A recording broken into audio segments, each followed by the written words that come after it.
Hi, I'm John from MKE Slatwall, here with a quick trim installation video. The first trim we have is actually our J trim. This is just a simple J, and this one clips on to any side, bottom, or top of the panels. Thing to note is the long side goes on the back, and if you ever find that this is a little too tight for the fit, you can actually bend this out pretty easily and make it wider. The next trim we have is our division trim. And this is just a simple H trim. And what this one does is it connects two adjoining panels. And then what this does is it'll cover up that big seam that might be running up.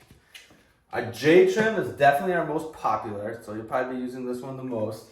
And depending on your job, it can either be very simple or it can be very complicated.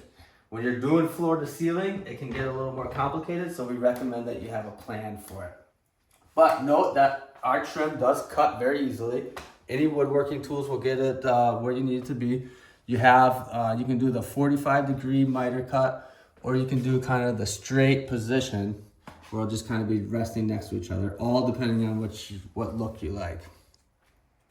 The other thing to note is when you're using our trim, it will block the side access to the panels. And if you're using our inserts, it'll make it very difficult to put those in. So we do have another video that I highly recommend that you watch. And what it is essentially pre-putting the inserts into the slots before putting the trim in and the panels in. And so in this case, there's 3 separate inserts here.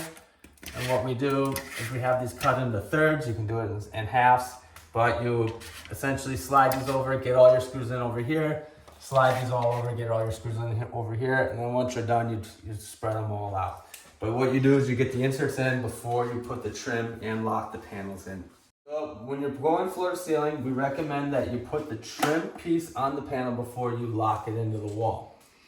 So as you get it in position, you might find that there's a gap that you're trying to cover up with the trim. Make sure to push that gap up and actually cover it up before you drive the screws in, because once you drive them in, you won't be able to move the trim again.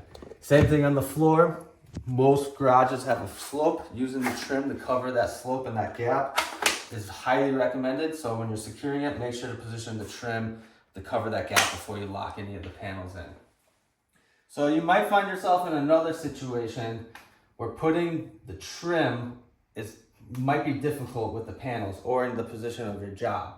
So a quick fix on that is you can actually take this trim, and because it cuts so easily, you can cut the back side of this and take the entire back off. A table saw would probably be recommended to get the straightest and best cut.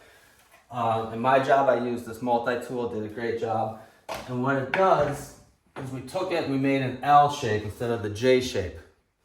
And because of the door jamb, now this L shape will just clip in at any point and cover up those seams and those gaps. To secure this, you got 2 options. You can use any construction adhesive, so like liquid nails or super glue, or maybe 2 or 3 screws just to hold this in position. That's a quick tip. If you just want to come back to the trim, just leave a little space and just always know that you can kind of modify it and then slap this in no matter where you are. So that's pretty much it for the trim.